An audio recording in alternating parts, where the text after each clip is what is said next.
lana uMakhosi Umdlalo sele nikhuluma naye bakithi ke ngokusebenza ngilaphaya ePietermaritzburg eMaqonqo. Ngizothanda ukuthi nginamukele phakathi kwaleli ikhaya bakithi ngithi hlalani phansi ngithi nesezekani bakithi ngisho ngithi akekho ongamukelekile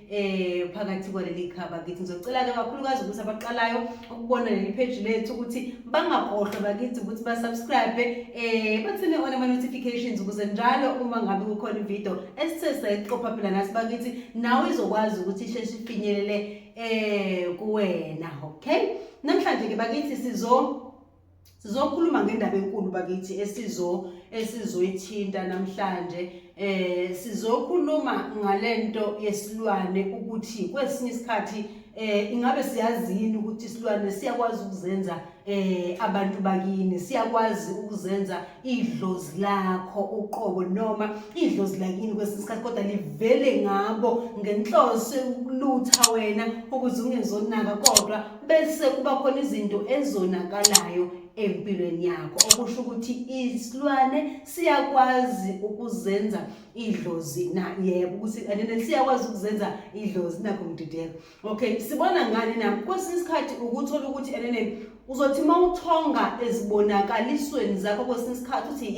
yazi njalo mina nginokuphupha umuntu wasekhaya aqhamuke kumina bese ngicela imali. Lento athi umuntu nene yazi ukuthi iyangidida lento ukuthi yini umuntu wakithi ongasekho njalo ngibona usibani ngiyamazi noma kuqhamuka umuntu engingamazi kodwa kakhulukazi umuntu kwesikhathi khona umuntu akaphuphe athonga umuntu amaziyo okuwumuntu wakubo sekhaya kodwa njalo umcela imali. Ukuthola ukuthi kwesinye isikhathi ke isilwane siyakwazi ukwenza njalo sivele ngomuntu wakini ngendlela vele into esuke yakhiwe ngayo sizovela njengedlozi lakho licela imali wena esibonakalisweni ngoba lo muntu uyamazi umuntu wakini mhlawumbe kuvela ingane sadlula noma kuvela usisi wakho sadlula ethi mntaka mangicela ungiphi imali uthatha imali wena umnike.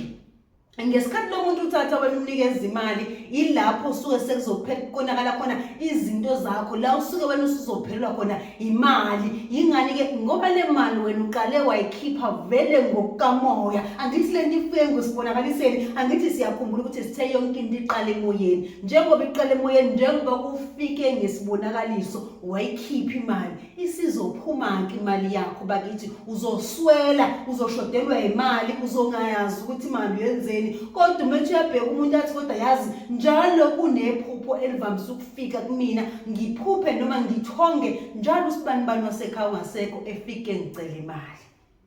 Kanti isilwane bakithi ngoba isilwane siyakwazi ukungena noma ukuvela ngomuntu wakini ongasekho. Ezinye zezinto lezo kufanele ngifisa ukuthi sizibheke noma sizibhekisise bakithi. Kwesinye isikhathi ke uthola ukuthi uzothola omunye uyazi ukuthi nginokuphupha noma nginokuthonga ngihlenda abantu basekhaya mhlambe babili noma nosibani wasekhaya ongasekho sidla. Angithi yabona umuntu ke ngalokho uzothi mengabe ethi singiphuphe ngidla nosibani wasekhaya bese ekhumbula ukuthi ake ngimenzele isibani noma ngimkhayisele noma ngimuphi ukudla usibani nangempela umuphe kodwa uqhubeke ukuthi hayi libuye liphupha ukuthi hayi ngiyadla ebusuku kodwa manje kusuke kukhona usibani sekukhona umuntu wasekhaya kwesinye isikhathi ongasekho noma kusuke kukhona umngane wami kwesinye isikhathi ongasekho ngoba siyakwazi ukusifihla sivele ngabantu abaseduzane kwakho noma sivele ngabantu bakini okukhomba ukuthi manje wena uzusitshela ukuthi ithongo lakini wenza ilathi kodwa manje uqhubeke ube nesibonakaliso esifana naleso bese uzitshela nina lapho usitshela ukuthi okay ngoba vele bese ngilenzile ilathi kodwa manje ngiphupha sidla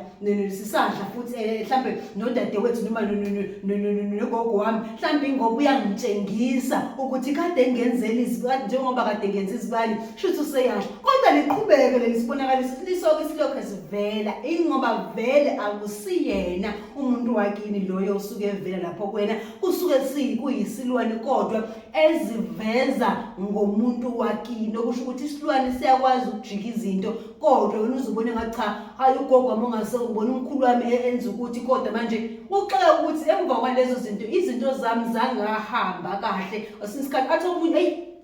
kunomuntu wasekhaya oqhamuka njalo mina afika nginikeza utshwala angithi yabona omunye azathi cha ngithathile utshwala kwesisikhathi ngathi ukuthi ngibhleke emsamo basho ukuthi mhlawumbe bayoma abantu abadala kodwa manje njalo uma ngibena lesibonakaliso kwamina ngivuka ngomile engathi ngingaphuza utshwala athi umuntu njalo ngilongibeleselwa ileli iphupho ngibona usibani bani wakithi ongase ngibona ugogo ngibona umkhulu enginikeza utshwala ngivuke ngomile ngempela futhi ngihambe ngithenga utshwala ngiphuza angithi uyabona lapho ukuthi kwenzakala kwesikhathi ayi ngoba kusuke kuyithongo kwesikhathi isikhathi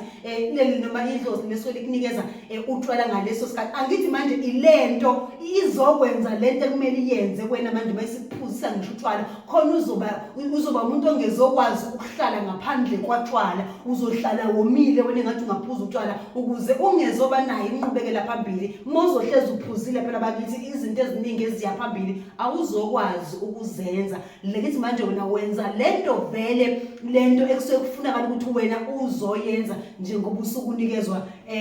utshwala bakithi enye yezinto engithi namhlanje ake ngizonixwayisa ngazo sibhekisise sibone ukuthi ngesinye isikhathi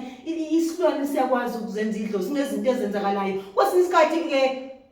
nokulala kwesinye isikhathi athi umuntu ayikho into engiyiphuphile bakithi yazi ukuthi ngithonge ngilele nomuntu wasekhaya ongasekho angithi yabona uxoxa ukuthi umuntu wasekhaya kwenzeka kanjani kanti manje nansi indaba la ikhona lento izishintshile noma isilwane sizivezile ngomuntu wakini ongasekho bakithi so ezinye izinto engathanda kulezo siziqaphele ungazi ukuthi umuntu wakini efuna imali